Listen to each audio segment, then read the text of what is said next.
Patay on the spot ang mag-asawang negosyante at sugatan naman ng anak matapos itong saksakin ng kanilang cashier pasado alas 10 kagabi, Mayo 30 sa bahay ng mga biktima sa Sandoval Avenue, Barangay Pinagbuhatan, Pasig City.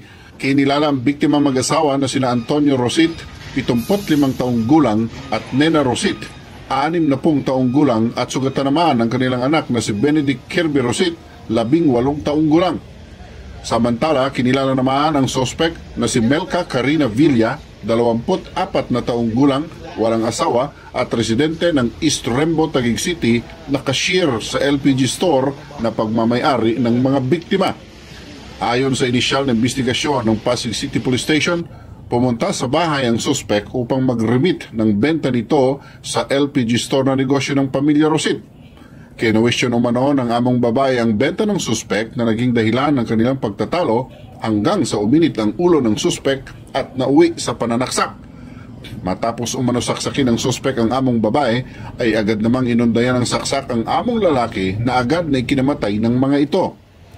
Binalingan din ng suspek ang anak na lalaki ng mga biktima, ngunit hindi ito napuruhan at agad na nakatakas. Agad na humingi ng saklolo ang anak at tinulungan naman ng mga dumadaang motorcycle rider na nag-report nito sa Substation 5 sa nagpayong area ng Barangay Pinagbuhatan. Isinugod ng barangay ambulance ang nakatakas na biktima sa Pasig City General Hospital na agad namang nilapatan ng lunas.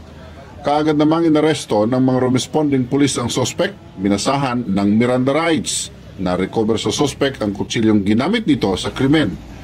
Napag-alaman na hindi umano maganda makitungo ang mag-asawa sa kanilang mga empleyado, bagay na hindi tumatagal ang mga ito at umaalis na lamang sa kanilang pinagtatrabahuan.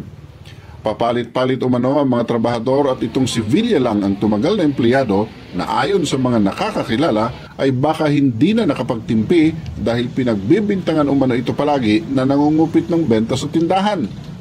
Nahaharap ngayon ang suspek sa kasong murder at frustrated murder at inihahanda na ang reklamo sa Pasig City Prosecutor's Office.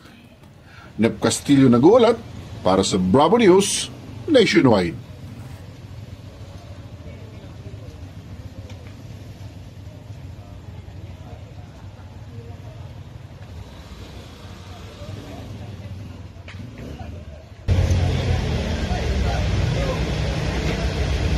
Diyan ba yung kamag-anak nito? Doon. Wala na yata.